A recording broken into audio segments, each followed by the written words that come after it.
there are various like catchy words of digital technologies, but are they really that easy to be applied and to create value for today's companies?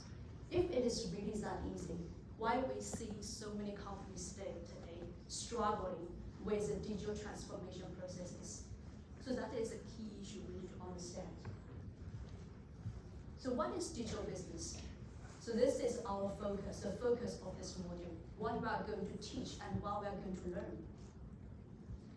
Digital business explains how businesses apply digital technology and media to improve the competitiveness of their organization. For example, through optimizing their existing products and processes, or creating new sources of value, new business model. But be careful to differentiate it from e-commerce. E-commerce is so common today. Amazon, Etsy. So many platforms facilitate direct transactions between different parties, either between companies and individuals, that is B2C, or between individuals. Like the Amazon is B2C, it's mostly facilitating the transaction between companies and individuals. Now we also have Etsy, so you can create something and sell on the platform. So digital business is much broader than e-commerce. So digital businesses, it's not just facilitating the transactions between different parties just through digital media or digital technology. There are much more diverse ways. Generally, there are two types of organization we are going to talk about in this module and can be considered as digital business. The first type of organizations I have more or less mentioned is the traditional product-based organizations. They are adopting digital systems to improve their current products and processes, or they seek to transition to a fully digital business model, a completely new digital business model. For this type of companies, they face the challenges that is different from the second type of companies. The second type of companies is organizations that have emerged with the rise of digital technology, most typically in 1990s. Just now, Amu mentioned a very important time point. So there are several milestones of digital technology in history, important developments. One of them is 1990s. That is a time when internet technology become popular, not just to companies, but also to households. So we see the boom of .com companies. For example, Amazon was also established at that time and then survived today. So this kind of companies, they are based on the internet technology, emerged with internet and digital technology. And their value creation and value capture are initially, from the start, they are built on digital architecture, which means their value capture and value creation just cannot happen without digital technology. So they are not creating products, either physical products or providing particular services, like restaurant services. So it's their whole business is about providing and also basing on digital technology. And they are often through platform-based business model. So for the first type of organizations, the core challenge they face is to transition from the old status to the new status, as you can see. So they face the difficulty of transformation. But for the second type of organization, it starts as digital dominant business model. So their key issue is they need to find the right digital or platform strategy and business model that can excel in the digital markets, that can differentiate themselves from their competitors, that can attract more customers and develop the network effects. So for these two types of organizations, they tend to face different challenges when they are doing digital business. But then this difference is not absolute. For example, we can also see the digital platforms today. They also experience digital transformation when they need to adopt even more advanced digital technology. For example, Spotify started as a streaming service, providing music to everyone. But more recently, they need to adopt more advanced technology to process the large amounts of data using natural language processing and also adopt CNN, convolutional neural networks, to further advance the processing, the efficiency of processing data, as well as providing new values to the users. So for the second type of organization, they can also experience digital transformation if they need to move forward. And for the first type of organization, they also need to think of their digital strategy and their business model, especially if they are the second one, that is, they're going to fully transition to digital business model. So there's a big difference if you are just adopting a few digital systems to improve your current processes, for example, Queens. I know everybody joined Queens probably 2 years ago, but Queens has been trying to replace its legacy systems with the Microsoft suite from 4 years ago. So this is a period Queens trying to replace the previous redundant, separate systems. If you are going to select course, you need to go to one system. If you are going to contact the lecturer, you need to use another system. So what Queens has been doing the past few years is to integrate all the system into one system, or 2 or 3 major systems, which you can access through Queens Online. But it's very different from moving these processes of improving your current products and processes. It's very different from you are fully transitioning to a digital business model. For example, let's say it's not going to happen. Let's say one day Queens decided to move totally online. It decides to provide fully online courses accessible to everyone, and also award you online degrees. That will be very different business model. So it's for this kind of organization, they seek to transition to a digital business model, to a new digital business model that is different from their existing products and services. They also need to think of their digital strategy and business model. They need to compete with their current competitors in the traditional industry, as well as compete with the second type of organizations. We know these days we have many online education platforms. So people or education institutions, they provide various types of courses you can learn, you can access just through a platform. For example, Coursera, Skillshare, Upwork. So these are all the platforms these days you can access to acquire the knowledge and skills you need from educational institutes around the world. So these days, the competition between companies, between either among the first type and the second type of organizations, or between these 2 types of organizations, the boundary has blurred. And what is driven all those developments is the innovation, the digital innovation, the innovative activities of leveraging digital technology in new ways. So digital innovation is a specific ways of co-creating novel values and offerings through recombining digital and or physical components. So it's about creating new technology as well as the new ways of combining the new components and the old components. So digital business is literally driven by digital innovation, and different digital businesses, they face different challenges.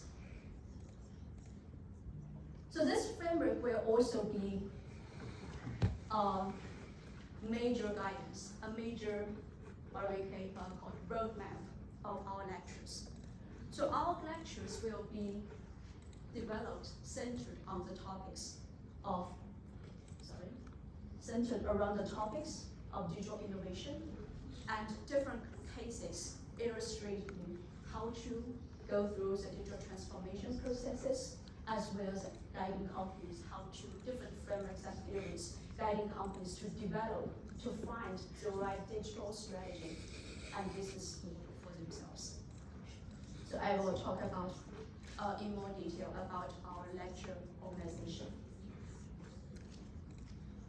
Two simple cases to give you a deeper understanding of the different challenges that these two types of organizations can face. There are two events. There are three companies involved in these two events. So the first is Lego, second is Apple, and then there's another company, it's a game developer called Epic Games. Some of you may be familiar with it if you play their games. So what you don't need to do too much.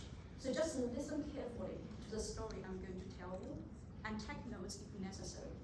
So only think of these two questions. So when I'm telling you the true story, think about what is the core offering of each company. So look for the information. What does each company offer to the customers? Very simple, right? The second one is who are the primary customers for each company? So who are the customers? Who pay for the products and services? The last one is who does each company compete with? What are their competitors?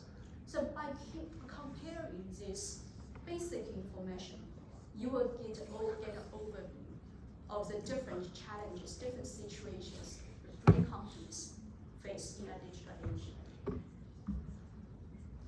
The first one is Lego, a brand that everybody familiar with, probably have played its toys since you were young. So what is the most famous of Lego? Is bricks. So the bricks you can assemble or reassemble to build different models, different creations. So you can build a castle, you can build a bridge, you can even create by yourself, creating something by yourself by using the bricks of Lego. So these are the creation you can make from simple Lego bricks. So Lego is a name that everybody knows, but what is less known is in early 2000s, Lego almost went bankruptcy. So in 1990s, so this is the same time point I emphasized. That is the time that internet technology became popular and also widely adopted by companies in different industries. One of the industry and the companies that has been fueled by the internet technology in early 1990s has already been mentioned by Alan, that is digital music. But there's another one, is the emergence, the growth of digital games in 1990s. As we know, Lego produced toys, physical toys, for children, for families. So this is what we call the target customers of Lego. Is the children, at that time was children aged 4 to 12. So when digital games started to become popular, so they competed for children's attention. And as you can see, physical toys and digital games that was not even possible before 1990s, which one is more attractive to the children? So Lego faced significant financial situations because of the competition, the decrease of sales, and they responded by integrating digital technologies in various ways, probably even broader than anybody can think of. So during the crisis, the initial actions of Lego was to, for example, include new kinds of toys, establish a new business division called Lego Media, so they can create this kind of Lego-related movies, films for children. They also develop computer games, TV series, and also increased its dependency on licenses such as Harry Potter and Star Wars, and expanded its global amusement park. So nobody even knows that Lego used to have amusement parks. And Lego even went into the industry such as they're producing clothing, Lego themed clothing, watches, cameras, all digital related. But this wide expansion of the product lines and services actually didn't bring Lego back to the competition, or even not even to compete, they actually made the situation of Lego worse, because all those expansion of product lines, you need to invest money. The money is not already shown up. So the many expansions eroded the distinctiveness of the Lego identity. That is an even more significant issue. Because stakeholders and consumers, they used to love Legos, the creativity in Lego's physical toys, the bricks.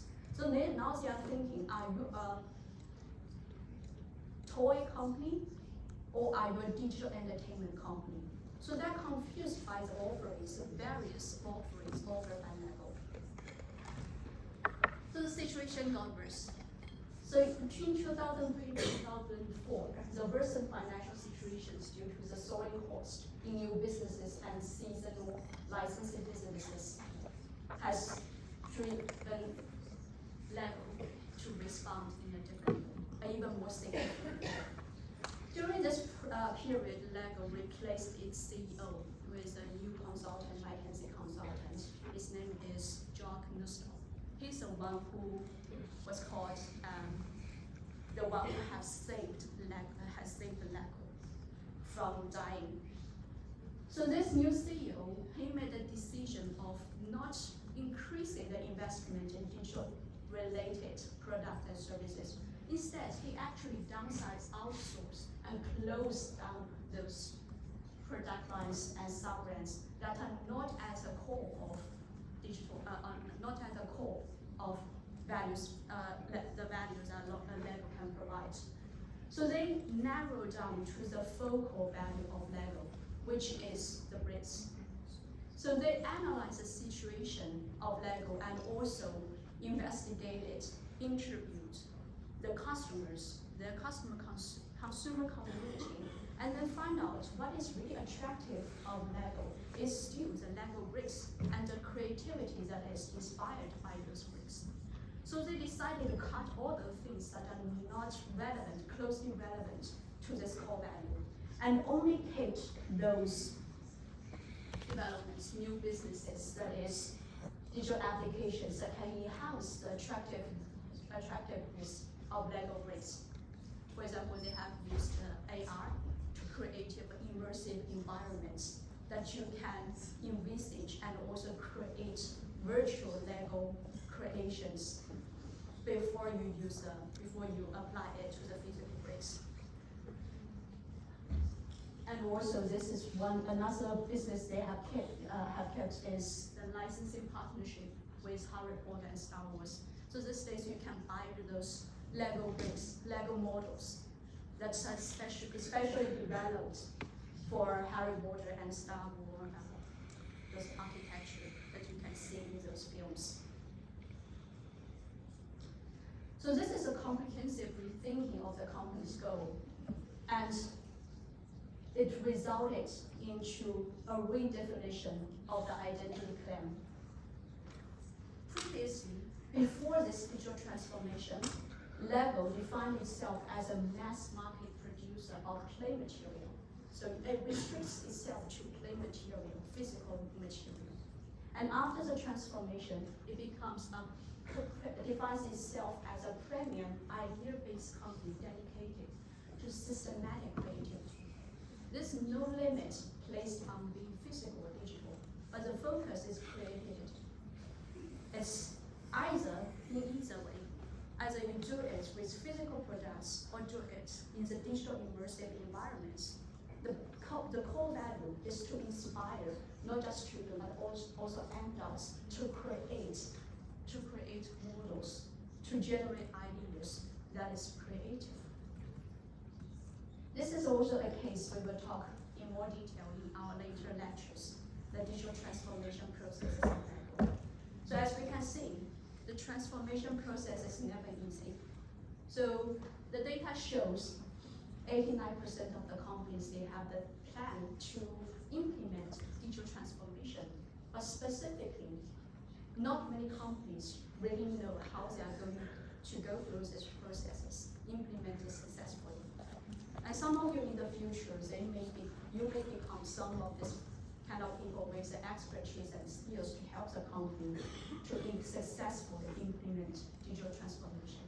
That's a great opportunity in the job market, as long as you have the innovation skills. So the second example, the second event involves two companies. So this is a conflict between the two companies. One is Epic Games and the second is Apple, specifically App Store. Everybody is familiar with App Store, so I'm not going to explain that too much. Epic Games is a game developer. So if you have played Fortnite, one of Epic Games' most famous games, used to be in App Store. So Epic Games is a game developer. Its games was released in App Store, used to be released in App Store. What happened in August 2020? At that time, Epic Games Fortnite was still in App Store, but Epic Games took the action of implementing a direct payment for in-app currency at a discount. What does it mean? It means end users like us, if we want to play Fortnite, we don't need to pay in App Store. As you know, these days, if we want to download the apps from App Store, we need to pay through App Store. That's still the case. What Epic Games did is it facilitated a direct payment, which lead the customers to their own app to make the payment. So this kind of action, you can see, it can skirt the payment processes in the App Store and avoid the 30% commission fee App Store is going to charge the developer. So suddenly, just one day after Epic Games implemented this direct payment, Apple removed Fortnite from App Store. So because it broke the rules of the App Store that app developers should follow. And Epic Games soon took the action. It took the action of file a lawsuit against Apple just a few hours after the removal. So as you can see, Epic Games is actually well prepared for this move. So it filed a lawsuit for 3 reasons. So make acquisitions, Apple's exorbitant 30% commission for in-app purchases. 30%, as we know, Apple is not the one who created the app or the games, but it still charges 30%. So that is the first section. Second is anti-competitiveness by forcing developers to use the App Store. It just forbids the users to go to other places to download or pay for this app. And it described Apple as a behemoth seeking to control markets, block competition, and stifle innovation. So that is a major reason Epic Games filed a lawsuit against Apple.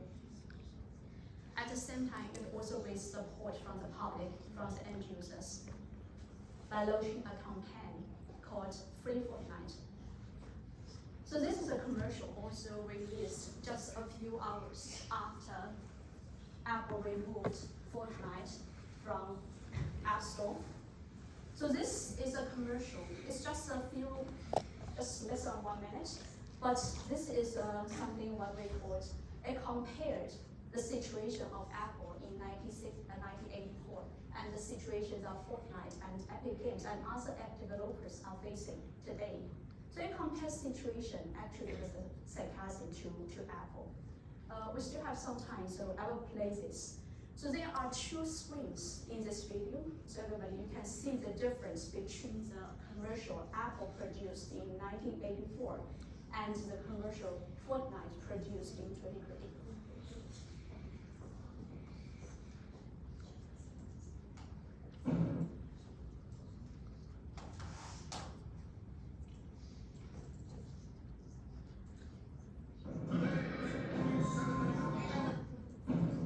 So here at the right bottom corner, so that is the original commercial of Apple. And And the mainstream is commercial produced by Epic Games. Today we celebrate the anniversary of the platform unification directives. For years they have promised their sons, their labor, their dreams. In exchange, we have taken our tribute, our profits, our control. This farm is ours and ours alone. We shall prevail.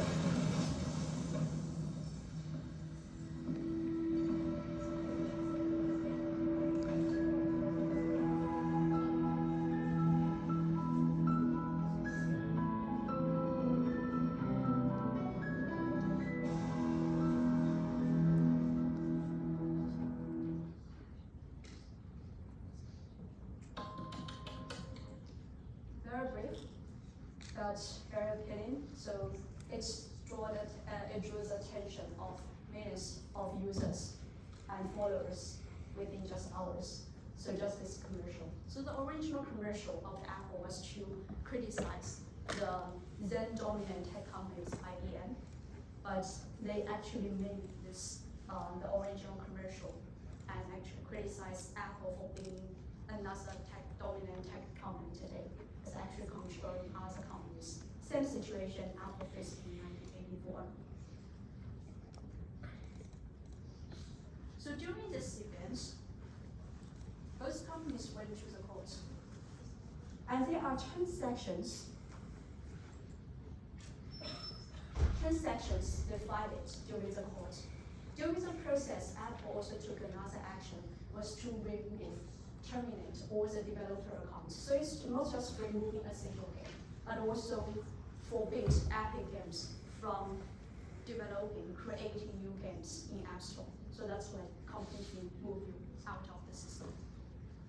So during the at the court, by September 2020, within the 10 sections that Epic Games sued Apple, they actually only got 1 win.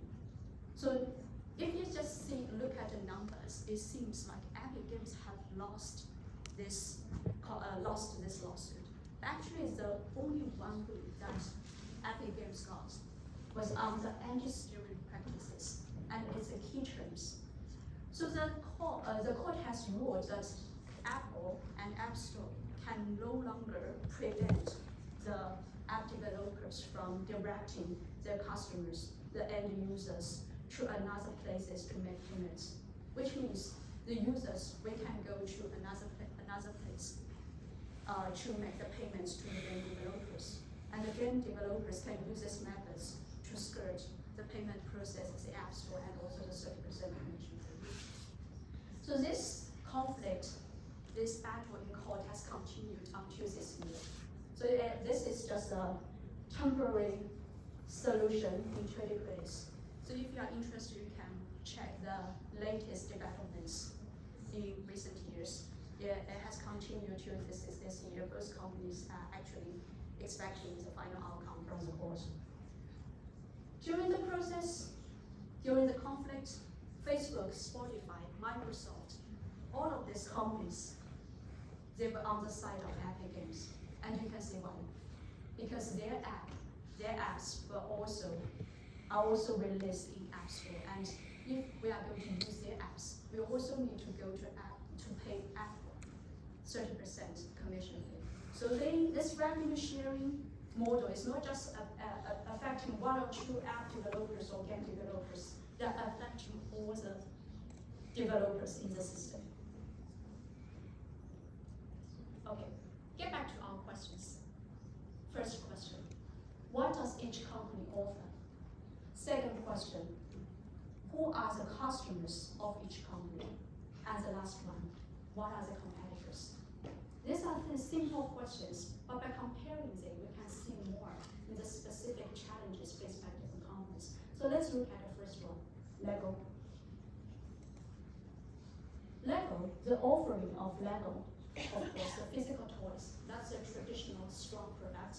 Second, after digital transformation, they have integrated digital apps, augmented reality, and video games enhancing the experiences with their physical toys. But overall, what Lego has been providing are products. So products created by Lego. And the customers are families and children. And competitors include the traditional toy makers like Mattel and Hasbro, and also the digital entertainment companies such as Minecraft and Roblox. The challenge faced by Lego is a transformation to an identity and business model that can balance their core existing physical products and the new business model that is related to digital play. So its first practice, as we see in the first occasion, what Lego has done is it did implement digital technology, digital applications widely, but not in the right way. So for companies, if they need to transition from the old to the new, how to align the old new actions with the new business model, with the existing capabilities and business model is a core issue. But for the second case, that is Apple, the situation is different. What Apple provides is a multi-sided platform for app distribution with revenue sharing. So what we say, what it provides is a platform, not really products. So why not? Because the products in App Store, all the apps you are seeing today, they are not the majority of them is not created by Apple itself. It's created by the various independent app developers, companies, but sometimes even individuals. So these app developers, they are also the customers of Apple, of App Store. And also Apple's customer there's another side on the platform, is the end users like us. So those are Apple's customers, even though the app developers was the one who created the new products. The competitors, of course, Google Play competes with Google, and also alternative platforms that distribute apps. We were seeing Epic Games, it later created a digital store by itself. The challenge faced by Apple is a conflict with their customers, or not really customers. Both customers, the app developers are both customers and collaborators with Apple. So what they faced is the resistance from this, what we call more accurately, complementers, and to the App Store's control and its charges of the 30% commission fee, and also involved into the regulatory issues. So that is the Apple situation. And then we look at Epic Games. Epic Games was originally a game developer, and it released its games in App Store. And its games, if it's very popular, it can bring Apple a lot of revenue. But if its game was new, it's something new, putting into App Store will also make its games more accessible to a broader range of users. So there is a much beneficial relationship between App Store and Epic Games. But since App Store charges such a high commission fee, Epic Games feel it's unfair. So it provides the games, for example, Fortnite. So these are the products provided by them. But after the conflict with Apple, Epic Games has decided to build its own platform to distribute its own games and creations, instead of having to be charged by a platform like Apple. Its customers are gamers and game developers, and competitors are other alternative digital stores that distribute games or other apps. For example, Steam, Google Play, App Store is also now they become competitors. As you can see, someone transitioned from a customer to a competitor to Apple. So the challenge faced by Epic Games as used to be a member of Apple's ecosystem, a complementary customer of Apple. Now they are trying to get rid of the control of large companies, large platforms like Apple, and then get engaged into the direct competition with Apple. So as you can see, the three different companies The first company transitioned from a traditional physical product-based company to a new business model. The second one, Apple, a platform-based digital business, which means its value creation, value capture just cannot live without digital technology in the first place. The second company used to be a traditional game developer, but it transitioned to a platform-based digital business. So as we can see, different companies, we need to understand the features and characteristics to determine which type of companies, which kind of situations they are actually facing. And then we can analyze and diagnose the issues and then provide appropriate suggestions. That's also something we are going to do throughout this module and also in your assessments. Okay, let's summarize the differences. Digital businesses, they are inherently different. It's not just one thing for all. So it really depends on the degree and specific ways they leverage digital technologies. Digital businesses may not just capture value from consumers by selling them a single product. They may capture value from the assets owned or products created by their complementers. For example, app developers to App Store, drivers to Uber, and hosts to Airbnb. Digital businesses encounter challenges extend beyond technical difficulties and environmental complexity such as competition. They also face new challenges arising from managing the relationship with their value co-creators. So what sometimes some scholars describe this phenomenon as co-opetition.